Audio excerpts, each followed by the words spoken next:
میرے پاس کلپ کسی دوست نے بھیجا، کہہ رہا ہے ماں تے شاہ ہی کوئی نہیں، ماں کے بارے میں ماں تے شاہ ہی کوئی نہیں، ماں کیا شاہ بے؟ او مجھے تب سمجھ آئی، میں سمجھتا تھا یہ تو صرف پیو کوئی نہیں، یہ تو ماں بھی کوئی نہیں، یہ تو کھوتی دا پتر لگ رہا ہے مینوں، یہ تو کسی جانور کا بچہ ہے یار، تیری ماں ہی تینوں پوچھ لیندی، پہلے بزرگاں دا مخالف بنیا ہن تو مینوں پہ گیا ہے یار۔ ایسا یتیم العلم یزید الفکر خبیث النسل والاصل والعقل مطمئن کمینہ انٹرنیشنل بغیرت، پتہ کیا کہتا ہے یہ سیوطی کیا ہے؟ سیوطی امام جلال الدین سیوطی شافعی رحمت اللہ علیہ، آپ کا ذکر ہے سیوطی کیا ہے؟ سیوطی نے ہنے بندے دیکھے ہونے نے، سیوطی میں ماں جیسے منہ پھاٹ ایسے بک بک کر رہا ہے۔ اب میں کیا سن اے سالہ حضرت ملنگ دا جواب سن، تو سیوطی نہیں، تو جہلم دی کتی ہے جڑا ہر بندے نو پے گئی ہے تو، لیکن تینوں پتہ کوئی نہیں نا، تو ساڈی ایک سٹ نہیں پچانی پترا، اس واسطے اپنی زبان بند کر، بکواس بند کر، اینو سیوطی بنن دا چاہ چڑھے ہوئے۔ میں کہا بلے ہو شیرا، یا بازاد دی کوٹ کلی چھتیریاں نو جپے، آپ کو یہ نہ کہے کہ یہاں قادری صاحب آپ نے تھوڑا سا نا یہ اس کو کتی کہا ہے اور کھوتی دا بچہ کہا، میں کہ وہ آپ مندہ ہی نہیں مانو، میں کران کی داس نا،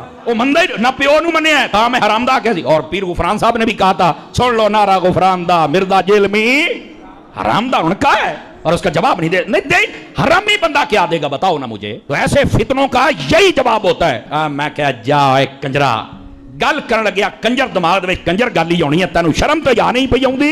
اور اب تو اس مہینہ ایک مہینے کے اندر جتنا یہ ننگا ہوا ہے نا اور جتنا یہ ایکسپوز ہوا ہے، میں کہتا ہوں اگر یہ بغیرت اور کمینہ اور حرامی نہ ہو تو یہ ویسے ہی مر جائے، اگر حلالی ہو تو اتنا زیادہ ذلیل ہوا ہے۔ اور لانتیا تجھے نہیں پتا، ویسے بھی تو انجینئر ہے، رکشے کھول کے کس تیرا توکی نہیں بنتا ہے شعبے، مولوی اسی 10 سال اسی پڑھے ہیں، یہ کہندے داڑھ تھلے آئے ہیں، میں نہیں اس کو کہتا داڑھ تھلے آئے، چونکہ اسی منہ جدوی شے پائیے، حلال شے پائیے، حرام شے کدی نہیں پائی اسی، اینو میں ویسے ہی رینج تھلے دیاں گا، پھر میں پوچھاں گا پتر ہوں دس تماشے بنائے ہوئے ہیں جو جاندیاں باندریاں لومڑیاں اٹھ کے۔ آپ میں سے مجھے بتائیں کتنے لوگ ہیں، چلیں ریل ٹائم ہم ڈیٹا لے لیتے ہیں، آپ میں سے کتنے لوگ ہیں کہ جنہیں میرا تعارف نیگیٹو ہوا تھا سٹارٹ میں؟ ذرا ہاتھ کھڑا کریں۔ شکریہ میرے تمام وہ علماء کرام، کام چپ کے رکھو، ٹھیک ہے؟ یہ پبلسٹی انہوں نے کروائی ہے نا، تو جتنا بولتے ہیں اتنی اپنی بدنامی اپنے ذمہ لیتے ہیں۔ اللہ تعالیٰ نے انسان کو عقل دی ہوئی ہے، اب چھوڑ دیں، میرے بارے میں تو چھوڑ دیں، اللہ کے نبی علیہ السلام کے بارے میں بھی نیگیٹو تعارف کروایا گیا۔ یہ جو اسلام اتنا تیزی سے پھیلا ہے، کیوں پھیلا ہے؟ پچھلے 100 سال میں 60,000 کتابیں رسول اللہ کے خلاف لکھی گئی ہیں صلی اللہ علیہ وآلہ وسلم، اور ان 100 سالوں میں جتنے لوگ مسلمان ہوئے ہیں پچھلی 13 صدیوں میں نہیں ہوئے تھے۔ 60,000 کتابیں، 2 سے زیادہ کتابیں روز کی بنتی ہیں، 60,000 کتابوں کے جواب دینے کے لیے بھی ہمیں عمر نو چاہیے۔ ہم جواب دیتے ہیں ڈاکٹرن کا، ہر بات کا جواب نہیں دیا جاتا، ڈاکٹرن کا جواب ہوتا ہے۔ تو کیا نبی علیہ السلام کو انہوں نے ملائن کر لیا؟ کیونکہ اب میڈیا کا دور ہے، لوگوں نے اسٹڈی کیا۔ 9/11 کے واقعے کے بعد ٹوئنس ٹاور کا جو اٹیک ہوا تھا 2001 میں، ہزاروں نہیں لاکھوں لوگ مسلمان ہو چکے ہیں۔ اسلام کا تعارف کتنا نیگیٹو انداز میں کروایا گیا، لیکن لوگوں نے اسلام قبول کیا۔ یار جن لوگوں کی ڈیوٹیاں لگی کہ تم نے نبی علیہ السلام کو ملائن کرنے کے لیے کتاب لکھنی ہے، اسلام کے خلاف کتاب لکھنی ہے، انہوں نے اسلام قبول کر لیا۔ یہ طاقت ہے نا، تو اسلام کی طاقت، سچائی کی طاقت اتنی بڑی ہے کہ اس کے آگے کوئی بند نہیں باندھ سکتا۔ تو ان لوگوں کا شکریہ جو اس طرح کی مخالفت کرتے ہیں۔ میں نے شروع میں یہ بات کی تھی کہ اگر آپ لوگ چاہتے ہیں کہ آپ کے فرقے 30-40 سال اور نکال دیں تو خاموشی میرے بارے میں اختیار کر لیں۔ جتنا بولیں گے اتنی جلدی آپ کے فرقے ختم ہوں گے، کیونکہ میں نے تو چپ نہیں رہنا، میں تو ہر بات کا جواب دوں گا اور میں اور ایکسپوز کروں گا۔ اب تو خیر باتیں ریپیٹ ہی کرنی پڑتی ہیں، آلموسٹ کوئی اعتراض بچا ہی نہیں دنیا کا جو میرے پہ نہ لگایا ہو، تو میں جواب دے چکا ہوں۔ اب تو مجھے جواب بھی دینے کی ضرورت نہیں پڑتی، پرانے کلپس ہی جوڑ کے ہمارے اسٹوڈنٹس خود ہی جواب دے دیتے ہیں۔ تو یہ کلپ کاٹنے سے مجھے کوئی نقصان نہیں ہوگا، بار بار مجھے قادیانی کہنا، اس میں سے کیا نکلا ہے؟ انہوں نے نقصان اٹھایا نا۔ قادیانی کہتے رہے میں نے چشتی رسول اللہ، اشر رسول اللہ پڑھ کے انہوں نے چولہا لا کے رکھ دیتی ہیں، یہ اس کی وجہ سے ہی ہوا نا سب کچھ۔ تو انہوں نے نقصان ہی اٹھایا نا اس کی وجہ سے۔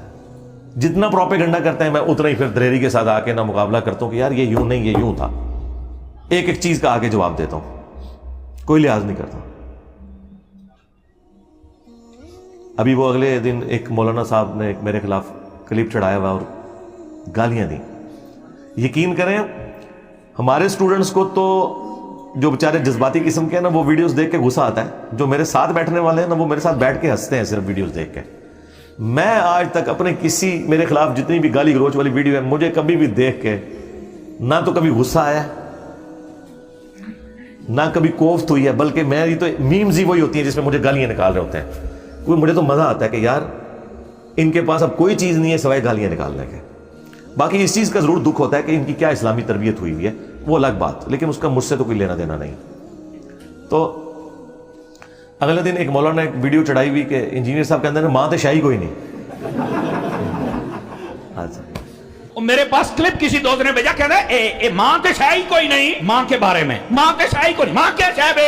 او ہو مجھے تب سمجھ آئی. میں سمجھتا تھا یہ صرف پیو کوئی نہیں, یہ تو ماں بھی کوئی نہیں, یہ تو کھوتی دا پتر لگتا ہے مینو, یہ تو کسی جانور کا بچہ ہے یار. تیری ماں ہی تینوں پوچھ لیندی, پہلے بزرگاں دا مخالف بنیا ہن تو مینوں پہ گیا. اب اللہ کے بندو, مطلب یہ کوئی بات ہوئی ہوگی نا, اس کے کوئی شروع میں کوئی اول آخر کوئی بات ہوئی ہوگی, ٹھیک ہے. یہ بات تو اللہ کے نبی نے بات کی ہوئی ہے, بخاری مسلم دونوں میں حدیث ہے, تم میں سے کوئی شخص اس وقت تک مومن ہی نہیں ہو سکتا جب تک کہ میں اسے اس کے ماں باپ اولاد سب لوگوں سے بڑھ کر عزیز نہ ہو جاؤں. اسی کو میں نے ٹرانسلیٹ کیا کہ جہاں کہیں اللہ اور اس کے رسول کی بات آ جائے وہاں ماں باپ تو شاہی کوئی نہیں. آپ مجھے بتائیں, یہ تو حدیث ہے بخاری مسلم کی, اس کو ظاہر ہے میں نے اپنے انداز میں بیان کیا ہے نا.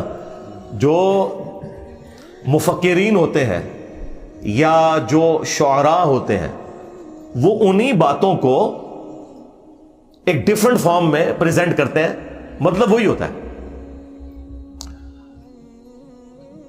صحیح مسلم میں حدیث ہے کہ بے شک اللہ تعالیٰ اس کتاب کی وجہ سے بعض لوگوں کو عروج دیتا ہے اور بعض کو پستی کا شکار کرتا ہے. اور یہ چونکہ مضارع کا صیغہ مستقبل کو بھی کفایت کرتا ہے کہ اللہ قرآن کی وجہ سے کچھ لوگوں کو عروج دے گا, کچھ کو زوال دے گا. لیکن ڈاکٹر اقبال نے اسی حدیث کو ٹرانسلیٹ کیا ہے ماضی کے صیغے میں.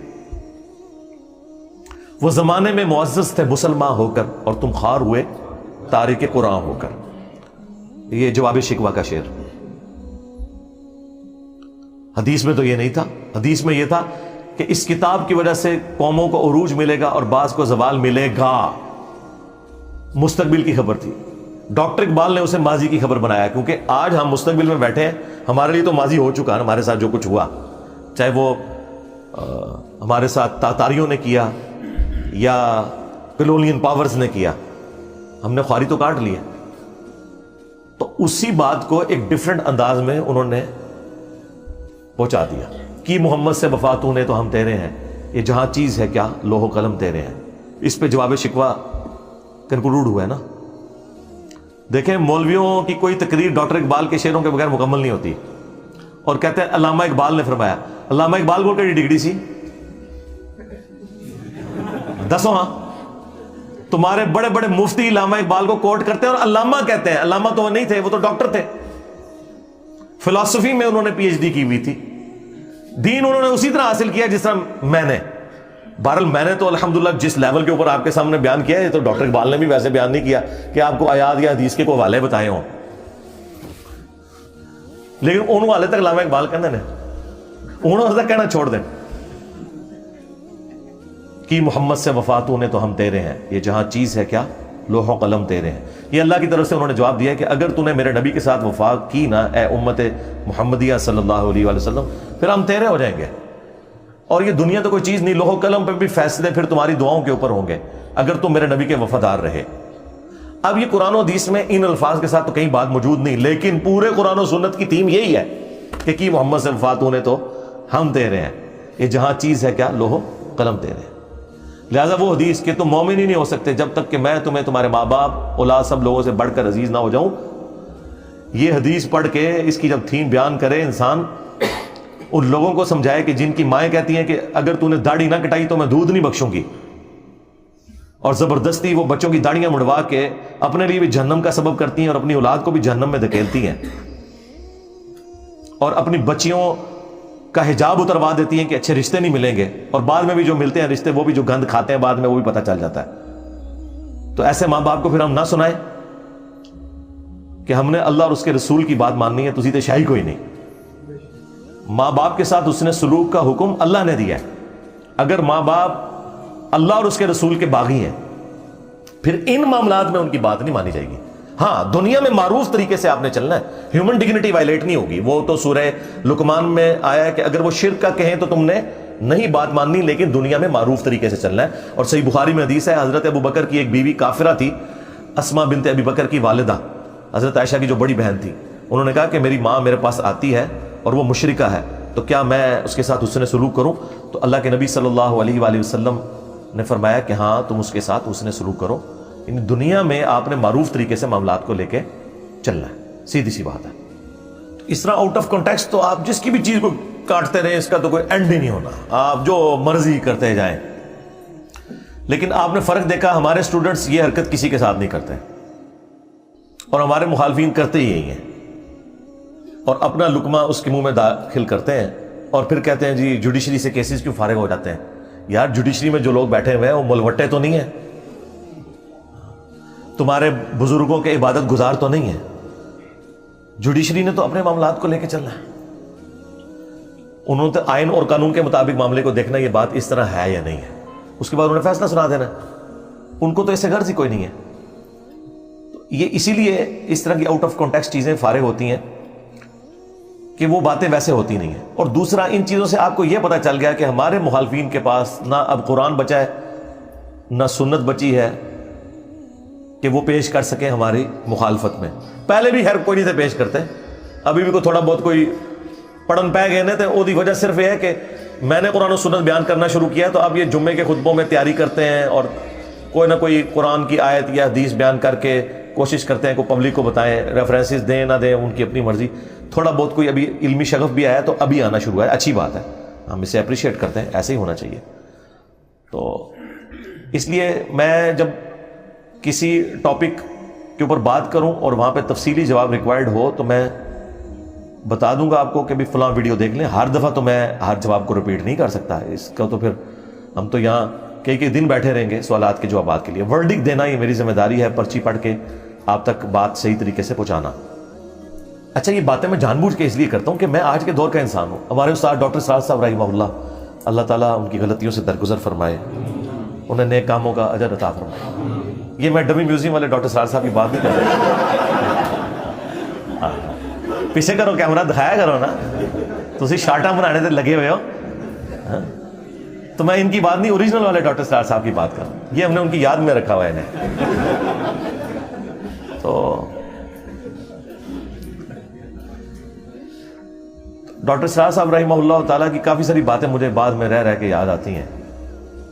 وہ ایک بات یہ بھی کہا کرتے تھے کہ جو بھی نبی الاسلام کے پیٹرن پہ دعوت کا کام کرے گا تو اسے ان تمام تکالیف سے گزرنا پڑے گا جن تکالیف سے اللہ کے نبی الاسلام, ان کے صحابہ اور اہل بیت گزرے ہیں علیہم السلام اجمعین و رضی اللہ عنہم اجمعین. تو کسی نہ کسی درجے میں. اور دوسرا وہ یہ بات کیا کرتے تھے, وہ کہتے تھے مجھ سے بڑے قرآن کے علماء موجود ہیں لیکن لوگ ان کی تقریر میں بھی عربی خطبے میں ہی جاتے ہیں, اور میں کوئی عالم بھی نہیں ہوں لیکن لوگ میری بات سنتے ہیں. وہ کہتے تھے اس لیے کہ میں MBBS ڈاکٹر ہوں, جس کی وجہ سے میرے پاس دنیاوی تعلیم ہے, اور میں آج کے دور کا انسان ہوں. جب میں بات کرتا ہوں تو میری آڈینس کو پتہ چل جاتا ہے کہ یہ کوئی 700-800 سال پہلے کوئی ابن تیمیہ کا شاگرد کہیں سے کوئی لمبی عمر پا کے تو بات نہیں کر رہا, یا کوئی 150 سال پہلے کوئی اشرف تھانوی صاحب کے پاس کوئی بیٹھنے والا کوئی بابا نہیں تھا کہ وہ پرانی اردو میں اور پرانی مثالوں میں باتیں کر رہا ہے, بلکہ وہ فیل کرتے ہیں کہ یہ آج کے دور کا انسان ہے. تو اس میں نے ایک اور چیز ایڈ کر دی ہے کہ چونکہ میری طبیعت کے اندر مزاح ہے, تو میں کوشش کرتا ہوں کہ اس انداز میں بھی, مزاح کے انداز میں بھی کوئی بات کنوے ہو جائے کسی سلوگن کے ذریعے, کسی اور ذریعے سے, کہ آپ کے دماغ میں نقش ہو جائے.